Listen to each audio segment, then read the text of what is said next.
Come on sir, 10 రూపాయలు మాత్రమే. బామ్మర్ది వర్షం లేవు, 10 రూపాయలు మాత్రమే. నేను రా బాబాయ్, మీరండి బావగారు. ఎరా నేను లేకుండా చూసి నీ చెల్లి చేత మిఠాయి దుకాణం పెట్టిస్తావా? అబ్బే అదేం లేదు బావగారు, చూస్తానంటేను.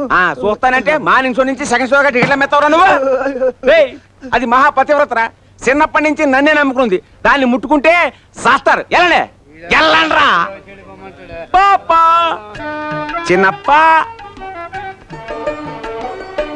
ఇదేటే అమ్మోర్లా అవుతారు మీతో?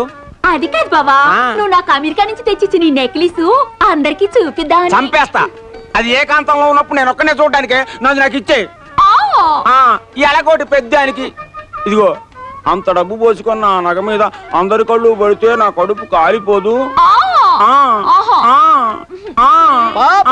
అబ్బా ఇదిగో కలాక్ష. అమ్మో ఇది నా సొమ్ము, నువ్వు వెళ్ళు.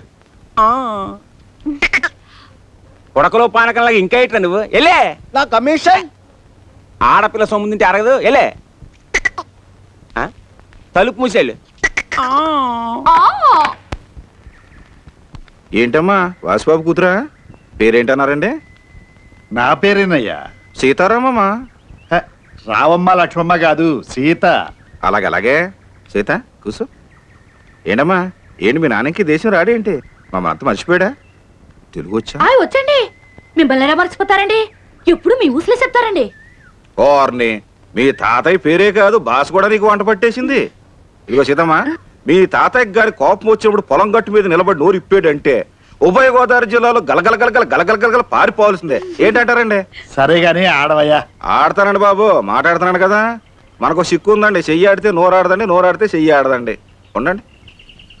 అరే అది నా పంటయ్యా. అదేనండి బాబు మన దగ్గర వచ్చిన సిక్కు. కొంచెం ఎత్తపండి. ఇటు ఇటు. అయ్యి బాబోయ్ భలే ఎత్తండి బాబు. సీతారామయ్య గారా, తాతకు దగ్గు నేర్పడం అంటే ఇదేనండి బాబు. చెప్పట్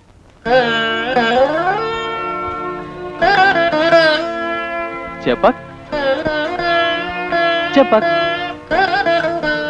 సుబ్రసత, నేను ఒక లెక్క అడుగుతాను, చెప్తావా? లెక్కలా? మనకో లెక్క ఏంటి అడుగు.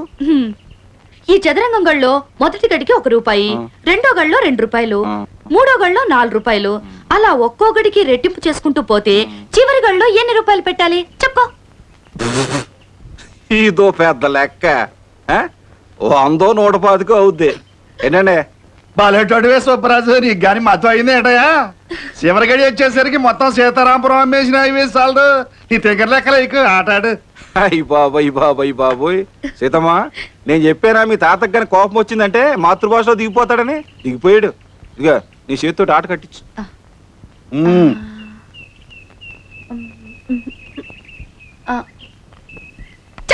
చెప్పక్.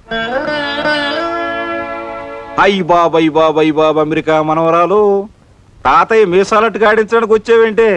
సీతారామయ్య గారు, మొత్తం 3 ఎత్తుల్లో తమరు సిత్తండి బాబు. ఊరుకోయా. తమరు ఓడిపోయారండి, నేను గెలిచానండి. అప్పుడు ఎప్పుడో పోయిన పుష్కరాలకి ముందు పుష్కరాలకు ఒకసారి నేను గెలిచినట్టు గుర్తండి. ఇప్పుడు మళ్ళీ గెలిచానండి. తమరు సిత్తండి బాబు. చాలేవయ్యా, ఆడపిల్ల సాయంతో గెలవడం కూడా గెలవడమే. ఇది ఆడారట, నేను ఒప్పుకోను. అయ్యి బాబోయ్ తామరు గెలిస్తే గెలిచినట్టును, మేము గెలిస్తే పోయినట్టు రండి. ఇదెక్కడ న్యాయం అండి బాబు. సీతమ్మా, ఇందాక నాకు సిక్కు లెక్క వేసావు, ఇప్పుడు నేను ఒక సిక్కు ప్రశ్న అడుగుతాను, చెప్తావా? చెప్తావా? అడగండి.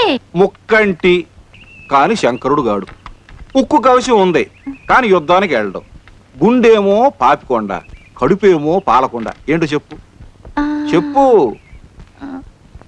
కొబ్బరికాయ కాదమ్మా. చూడ్డానికి కారు మబ్బంత గంభీరంగా ఉన్నా కరిగితే అమృతం కురిపించేస్తాడమ్మా కొడుకు మీద. అట్లాంటి తండ్రమ్మా మీ తాతయ్య. మహారాజ రాజశ్రీ మంచుకొండ సీతారామయ్య గారమ్మా మీ తాతయ్య. మంచు కొండమ్మా.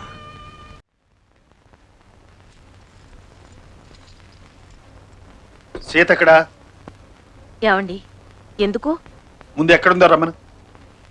ఏమండి, చిన్నపిల్ల, అదేమైనా పొరపాటు చేస్తే నేను మందలిస్తాను, మీరేమనకండి. అసలు ఏమైంది?